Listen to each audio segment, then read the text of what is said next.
Mapagpalang araw po sa inyong lahat. Welcome to DJ Sean Stories. Turn on your notification bell, like and subscribe para sa crime stories araw-araw.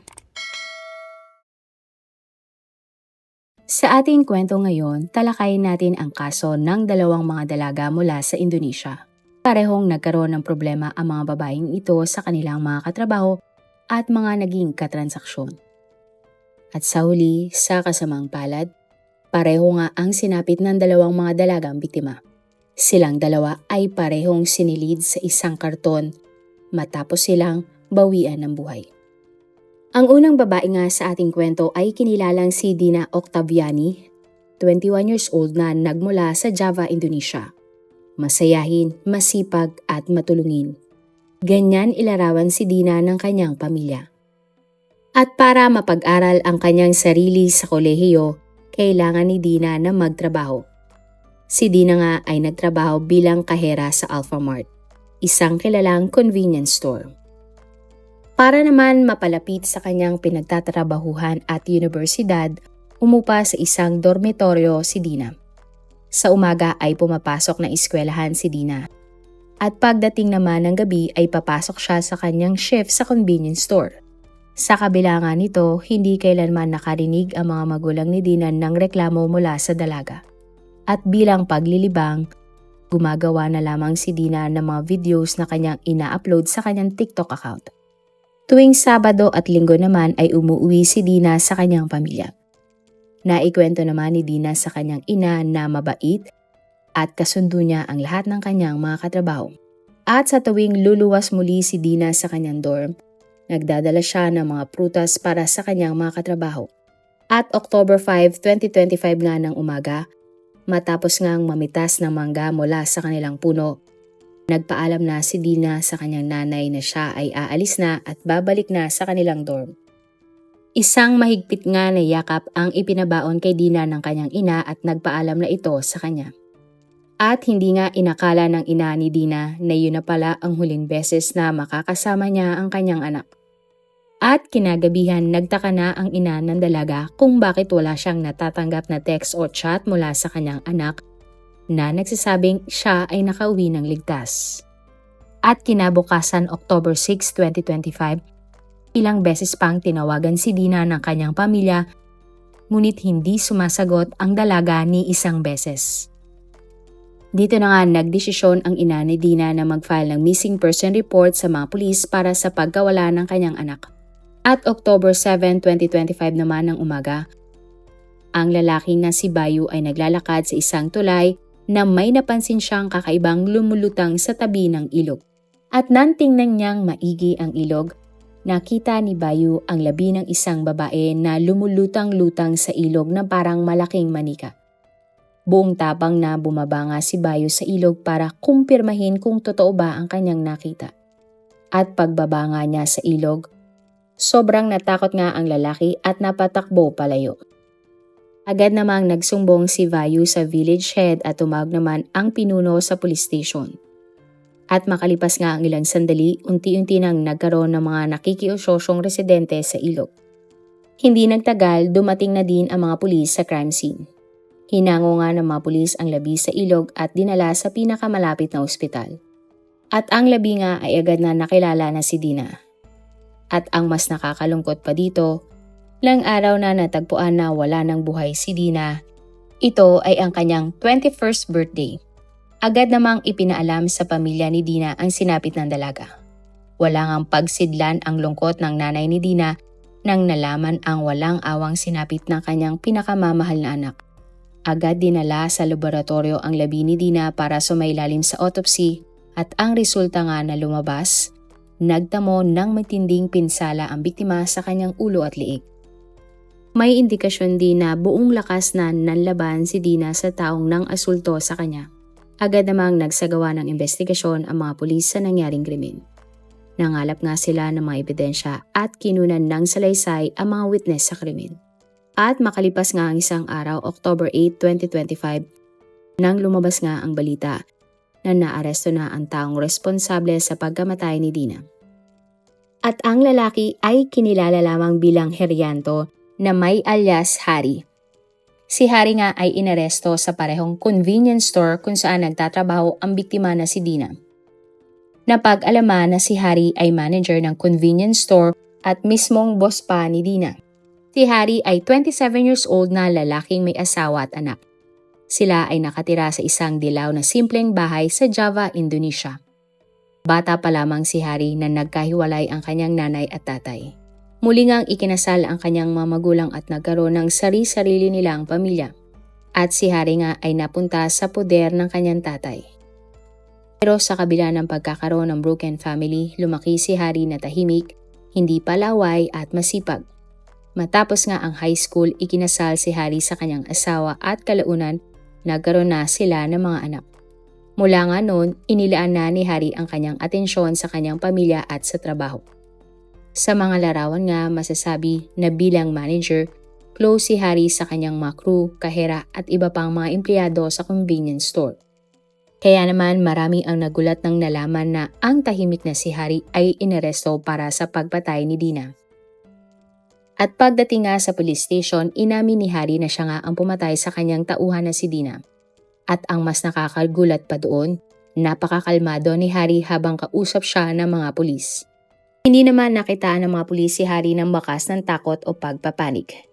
Maya-maya pa, kalmadong ikinuwento nga ni Harry ang pagkakasunod-sunod ng buong pangyayari. Ayon kay Harry, madalas siyang kausapin ni Dina tungkol sa hindi magandang relasyon na dinanas ng biktima sa dati nitong kasintahan. Labis nga nalungkot at galit umano ang nararamdaman ni Dina ng mga panahon na ito sa dati niyang kasintahan kaya tila hindi makamove on ang biktima. Dahil dito, pinayuhan ni Harry si Dina na kumonsulta sa kilala niyang psychic para matulungan siya nitong kalimutan ang dati niyang kasintahan. Interesado naman si Dina sa alok na tulong ni Harry. Kaya naman noong October 5, 2025 ng gabi, nang nagtunga si Dina sa bahay ni Harry. Nang oras na iyon, tanging si Harry lamang ang nasa bahay dahil ang kanyang asawa at anak ay nasa bahay ng kanyang mga biyanan. Dahil doon, tanging si Dina lamang at Harry ang naiwan sa bahay ni Harry. Nang gabi nga ng krimen, dumating si Dina sa bahay ni Harry at nangutang sa kanya ang kanyang manager ng 10,000 pesos. Pero sumagot si Dina na wala siyang mapapahiram na pera kay Harry. Malaki nga ang pangangailangang pinansyal ni Harry ng mga oras na iyon dahil sa dami ng kanyang utang na dapat bayaran. Kaya naman tila ba nagdilim ang paningin ni Harry kay Dina. Sinakal ng sospek ang biktima hanggang sa mawalan nga ng malay si Dina. Matapos iyon, pinukpok pa ni Harry ang biktima ng matigas na bagay at muling sinakal ito hanggang sa bawian nga ng buhay ang biktimang si Dina. Kinuha ni Harry mula kay Dina ang mga suot nitong singsing, hikaw at necklace. Inakaw din ni Harry kay Dina ang cellphone ng biktima at pera nito. At hindi pa nga doon natapos ang lahat, napag-alaman nga kalaunan na matagal na palang may pagtingin si Harry kay Dina. At sa kagustuhan niya ngang maangkin ang biktima, nagawang pagsamantalahan ni Harry ang biktimang si Dina kahit na ito ay wala ng buhay. Makalipas ang ilang minuto, inilagay nga ni Harry ang labi ni Dina sa isang malaking karton. Sunod ay lumabas si Harry ng kanilang bahay at nagrenta ng isang kotse. Hiningi din ni Harry ang tulong ng dalawa pa niyang kaibigan para itapon ang malaking box sa ilog. Si Harry nga ang nagmaneho ng kotse papunta sa isang tulay. Pagdating sa tulay, nagtulong-tulong ang mga lalaki para ihagis ang malaki at mabigat na karton sa ilog. Matapos iyon, ibinenta ni Harry sa isa niyang kaibigan ng cellphone ng biktima sa halagang 3,000 pesos. At pag-uwi nga ni Harry sa kanilang bahay, itinago niya sa likod ng bahay ang motorsiklong pagmamay-ari ni Dina. At kinaumagahan nang ibinenta naman ni Harry ang singsing at necklace ni Dina sa halagang 10,000 pesos. Samantala, ang hikaw naman na suot ng biktima ay hindi na naibenta pa ni Harry dahil peke pala ang mga ito. Ang mga personal na gamit naman ni Dina ay sinunog ni Harry. Matapos nga ang krimen, ipinagpatuloy ni Harry ang kanyang pagtatrabaho sa convenience store. Nagawa din bumisita pa sa burol ni Dina ng sospek at sumama pa sa funeral procession ng biktima. Aminado naman si Harry na problemang pinansyal nga ang nagtulak sa kanya para gawin ang krimen. Alam daw niya na naging magastos siya kaya siya baon sa utang. Pero taliwas naman iyon sa lahat ng mga sinasabi ng katrabaho ni Dina. Ayon sa kanila, matagal nang may pagtingin si Harry kay Dina at lagi iyon sinasabi ni Harry sa biktima. Ayaw naman ni Dina na makipagrelasyon kay Harry dahil alam niyang gagawin lamang siyang kalaguyo nito dahil alam niya na may asawa at anak na si Harry. At sa pagkakaalam nga ng mga katrabaho ni Dina, may utang si Harry sa biktima at posible nga na nagpunta ang dalaga sa bahay ng sospek para singilin si Harry. Lalo na at kaarawan niya nga kinabukasan. Naniniwala naman ang pamilya ni Dina sa mga sinasabi ng mga katrabaho nito dahil naikwento na nga ng dalaga sa kanyang nanay na gusto siyang makarelasyon ng kanyang manager. Bagay nga na tinanggihan ni Dina dahil wala siyang intensyong makipagrelasyon sa kanyang boss. Matapos nga ang pag-amin ni Harry na siya ang gumawa ng krimen na pagpatay kay Dina, kinasuhan siya ng premeditated murder, pananamantala at agad na ikinulong. Na-recover naman sa bahay ni Henry at sa gupat na malapit dito ang mga sunog na personal na gamit ni Dina. At ayon nga sa batas ng Indonesia, habang buhay na pagkakulong o hatol na bitay ang maaaring ibigay na parusa kay Henry kapag siya ay napatunayang guilty sa pagpatay sa kahera na si Dina. Ang pangalawang kwento naman natin ngayon ay nangyari rin sa Indonesia. Sa lugar na ito nakatira ang dalaga na si Rika Karina, 21 years old. Si Rika ay simple, masayahin at tahimik na dalaga. Iba nga ang itsura ni Rika sa kanyang mga kaedad dahil si Rika ay isang Chinese-Indonesian.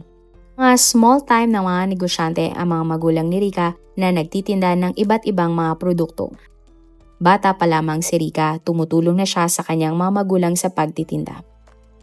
At pagtungtong nga ng college ni Rika, nagsimula na din siyang magtinda ng mga produkto tulad ng mga makeup, lotion, pabango at iba pa. Bukod nga sa kanyang negosyo, may part-time job din si Rika sa isang mall kung saan siya nagtitinda ng mga makeup. At isa nga sa mga naging customer ni Rika ay ang lalaki, 27 years old o tawagin na lang nating Henry. Ang mga produkto na ino-order ni Henry kay Rika ay idinideliver naman niya sa kanyang amo na may beauty shop. Nung una, maayos naman ang nagiging transaksyon ni Rika at Henry. At dahil nga sa dalas na kumuha ng order ni Henry kay Rika, unti-unti nang nagkaroon ng pagtingin ang lalaki sa dalaga. Hindi nagtagal, ipinagtapat na nga ni Henry kay Rika ang kanyang pagtingin sa dalaga. Subalit binasted ni Rika si Henry at sinabi na mayroon na siyang kasintahan. At sa puntong ito, nagsinungaling nga ang dalaga dahil wala naman talaga siyang boyfriend. Sinabi lamang niya iyon kay Henry para tigilan na siya ng lalaki. At magmula nga noon tila nagkaroon na ng pagbabago sa pagitan ni Rika at Henry. Labis kasing dinamdam ni Henry ang pagtanggi sa kanya ni Rika.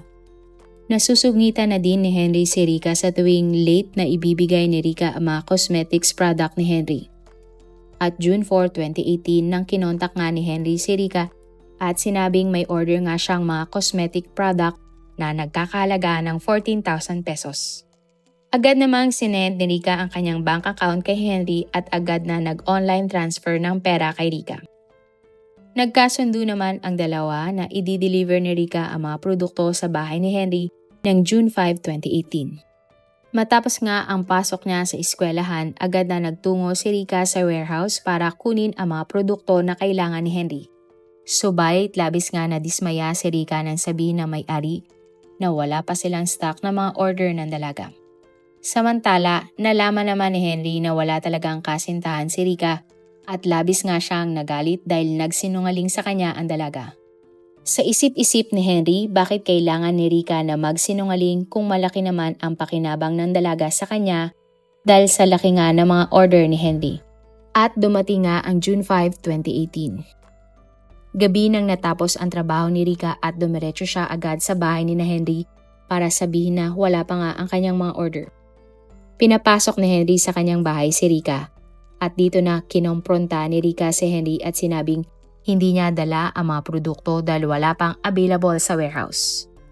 Labis namang nainis si Henry kay Rika dahil inaasahan na nga ni Henry ang mga produkto lalo na at bayad naman ito ng lalaki sa dalaga. At mas nadagdagan pa nga ang galit ni Henry sa biktima dahil buong araw din siyang pinipressure ng kanyang amo na i-deliver na nga ang makeup na itinitinda nito. Ngunit wala ngang ma-deliver si Rika ng mga panahon na ito. Nang oras naman na ito, pakiramdam ni Henry niloloko na siya ni Rika kaya naman sinimulan niya ng awayin ang dalaga. Sinabi naman ni Rika na nagsasabi siya ng katotohanan at i-deliver din niya kaagad ang mga produkto kapag nakuha na niya ito sa mga warehouse. Pero hindi naman naniniwala si Henry at sinabi nga kay Rika na ibalik na lamang ng dalaga ang kanyang mga binayad. Bagay na hindi na kayang gawin ni Rika dahil ang pera nga ay ibinayad na niya sa kanyang mga supplier. Nagsalita pa nga si Rika kay Henry ng masasakit na salita at sinabing mas manloloko pa nga tingnan ang lalaking si Henry kaysa sa kanya. May posibilidad pa nga umano na si Henry ang gumawa ng kalokohan kaysa kay Rika. At dito na nga tila nabulag ng galit si Henry at bigla na lamang siyang kumuha ng kutsilyo. At bago pa man makatakas palayo si Rika, nasaksak na siya ni Henry. Ilang beses pa siyang sinaksak ng lalaki dahilan para agad na bawian ng buhay ang dalaga. At para nga itago ang ginawa niyang krimen, inilagay ni Henry ang labi ni Rika sa isang malaking sako. Pagkatapos nun, kinuha ni Henry ang isang karton at ipinasok doon ang labi ng biktima. At para maging selyado nga ang box, gumamit pa ang suspect ng scotch tape na ipinangbabalot niya sa mga karton. At nang mas lumalim na nga ang gabi, inilagay na ni Henry ang box na laman ang labi ni Rika sa kanyang motor na pagmamay-ari ng dalaga. Gumamit din si Henry ng lubid para itali ang karton sa motor. Pagkatapos nun, minaneho ni Henry ang motor ng biktima palayo sa kanyang bahay. At bandang 2:00 ng madaling araw, nang huminto si Henry malapit sa isang Christian church sa West Medan. At sa lugar nga na ito, iniwan ni Henry ang motor ng biktima kung saan nakatali ang box na naglalaman ng labi ng biktima. Dali-daling naglakad palayo si Henry at nakauwi nga sa kanyang bahay makalipas ang 1 oras. At kinaumagahan ng June 6, 2018, ilan sa mga residente ang nakapansin sa motor dahil bukas ang ilaw nito at makina. Agad na ni-report ng mga residente sa mga pulis ang tungkol sa nakita nilang motor. Dali-dali namang dumating sa lugar ang mga pulis at inimbestigahan nga nila ang nasabing box. Binuksan nila ito at laking gulat nga ng mga pulis nang nakita ang isang labi ng babae. Isang residente naman ang nagsabi sa mga pulis na nakita niya ang isang lalaki na nag-iwan ng motor sa lugar. Natagpuan naman ng mga pulis sa karton ang cellphone ng biktima kaya agad siyang nakilala na ang nawawalang dalaga na si Rika. Nagsagawa nga ng backtracking ang mga pulis sa mga kilos ni Rika bago siya nasawi. Nakausap naman ng mga pulis ang supplier na kinukunan ni Rika ng mga produkto at nakwento nga umano sa kanya ni Rika na magdi-deliver siya sa bahay ni Henry. At June 8, 2018 makalipas ang 2 araw, lumabas nga ang balita na naaresto na ng mga pulis ang suspect na si Henry. Muntik pa nga tumakas si Henry kaya wala nang nagawa ang mga pulis kundi siya ay barilin sa paa. At agad nga siyang dinala sa police station para sa isang interogasyon.